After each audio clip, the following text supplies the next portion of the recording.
afternoon. Right, Bajit Koopson's gel printing challenge. Packaging material, day 19. There's still a few to go. Right, packaging material. Now, I use packaging material quite a lot. When you start looking, it will drive you nuts because there's stuff everywhere. This is one that I use a lot, which is, I think it was a bottom or a tray inside a box of chocolates or something like that.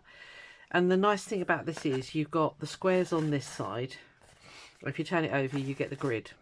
All right, so once you start looking for texture in packaging, you'll find it everywhere. Another classic is bubble wrap. This is an unusual one. They come out quite oval. Obviously, you can get the small bubble wrap, you can get square bubble wrap, you can get all sorts. All right, so that is a standard for the business. This one here is another favourite of mine, and it's a piece of cardboard. And when I can't remember what came in it, but when I started peeling back the back of the cardboard, I thought, oh, look what's under here. Okay, so, you know, explore your cardboard.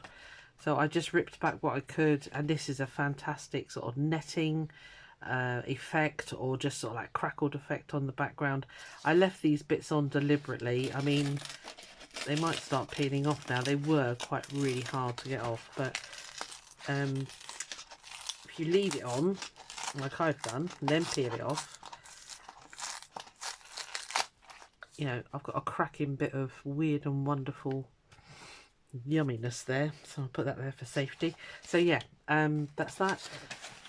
The standard ribbed cardboard, as you can see, I've used it for I don't know what I've used it for actually, but anyway, ribbed cardboard.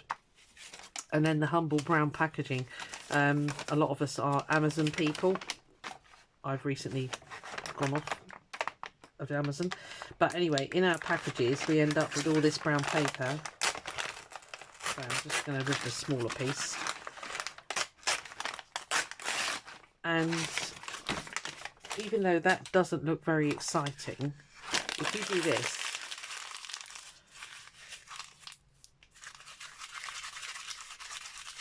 really crease it and then unfurl it, you can stamp like that. Okay, but if you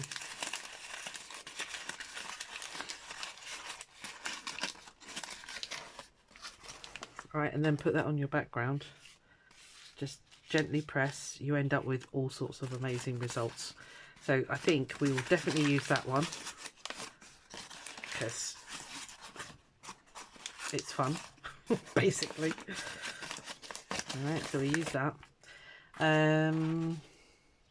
I might show you how this prints, maybe with the bubble wrap over the top, and then actually that over that, and then we'll do that over that, and I'll show you. Hopefully it'll work. Right, okay, so make sure it's nice and crunchy. Doesn't matter which side. Let's go. Go, go, go.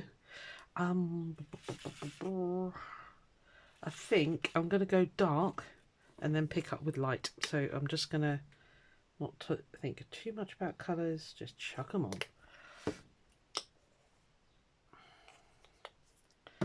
I hope you're all having a really good day. It is absolutely chucking it down with rain outside, so it's a great day for staying indoors and playing with the gel plate, as far as I'm concerned anyway. Right, so I'm just going to, it's all crunched up, just going to lay that and just really, really gently. You can put another bit of paper over if you don't like getting inky. Right, we'll just pick up a little bit of that. And of course, the bonus is that you end up with a paper that, you know, once you've used it a couple of times. Now then, squares.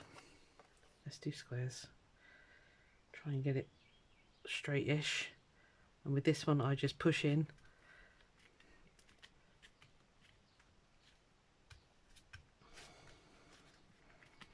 I'm hoping you saw the texture we get with that.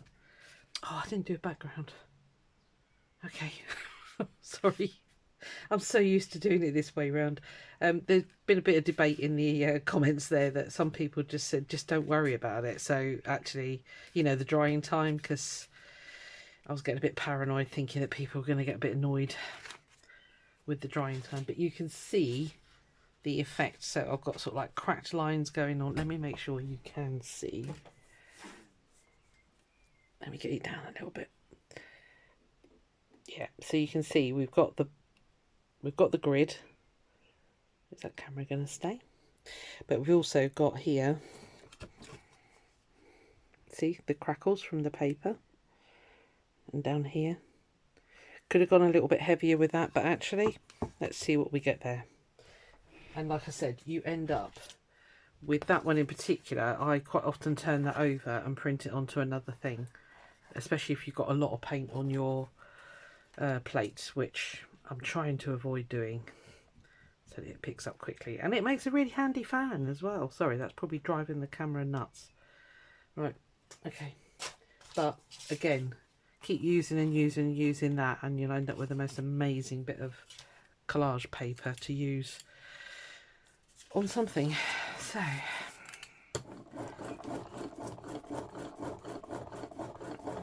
okay, right, okay, I'm just going to really quickly pick that up with red. Quick decisions here today, not going to procrastinate unlike I usually do. Don't know if it's quite dry. Are you dry? It's lifting again. Oh God, I hate it when it does that. Bear with me. Let's get a thicker PBO one on there. I want somebody to explain to me why it does that.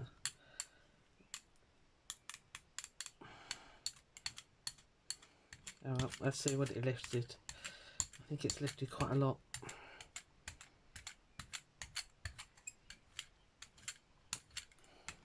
Quite a lot of paint on there.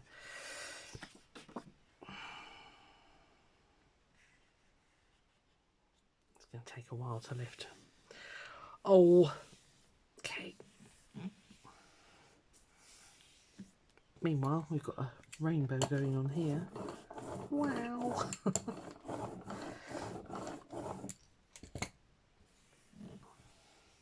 I'll pause you for a sec because that's going to need some time, because yeah, you saw what happened.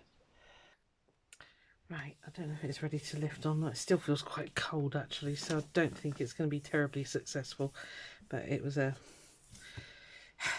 case of having to. Looks right down here so far.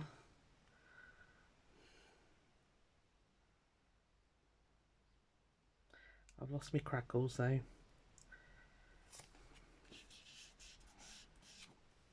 Because that was rather a thick layer of paint.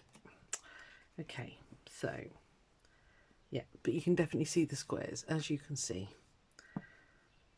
If anybody has seen anybody explain why that happens, please let me know. Oh. Right, okay, let's not mither about that. So yeah, so that's that one. So I'm going to do bubble wrap and the sort of fishnetty type thing. Again, let's just chuck some colours on. Let's not be too... Oh, I'm doing it the other way around again. Right, let's do...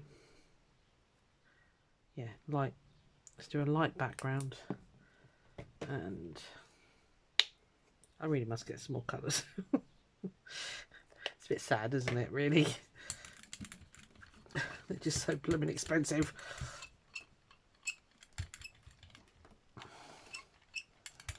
Still got a bit of blue on there from before, but that's fine. Right, I'll print a background first.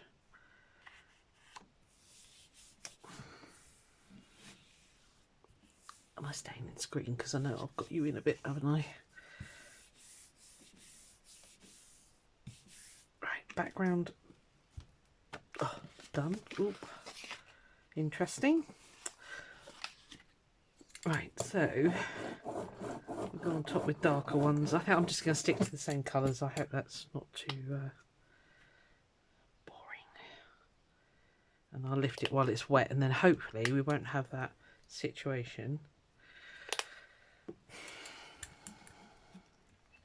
They don't look very different, those blues, but when they're actually on, they're very different. One's more turquoise. Right, so let's do bubbles first, I think, and then we'll crack the bubbles, as it were. So just push down. Be careful you don't slip, because that does happen a lot. Now usually when I lift this, I'll transfer it onto something else. I might transfer it next to me here actually, because it usually picks up quite a lot of paint, as you can see. And you get the dendritic effect, that's the suction effect, when it lifts up. Right, let's just go really quickly in with this. Don't look at my dodgy nails on my right hand, they look awful at the moment. So now we've got Crackled bubble wrap. Okay, let's get that on. Let's get that lifted. Let's keep pushing there. So you end up with 2 for 1 there for starters. I love it when you get that, different effect, because that there on a card, you know, or an art journal page, or even a junk journal page would look fantastic. It's just so, you can repeat them ish, you'd never get it identical, but anyway, let's see what we got. So there we are, crackly eyelets. Crackly eyes. So yeah, you can definitely see the this packaging in the background there, and obviously the gel plate, the bubble wrap. So yeah, you'll find that you'll collect all sorts of weird and wonderful things. So there's the 2 prints that we've done today. So I hope you like that. As I say, there is just a multitude of stuff that you can get for packaging. Even Americans call it saran wrap, we call it plastic wrap, we call it, I can't remember what you call it because I rarely use it nowadays, but even that, the sort of the plasticky stuff that and that makes a lovely effect. So anyway, I hope you enjoyed that. Alright, I'll see you on the next one. Bye.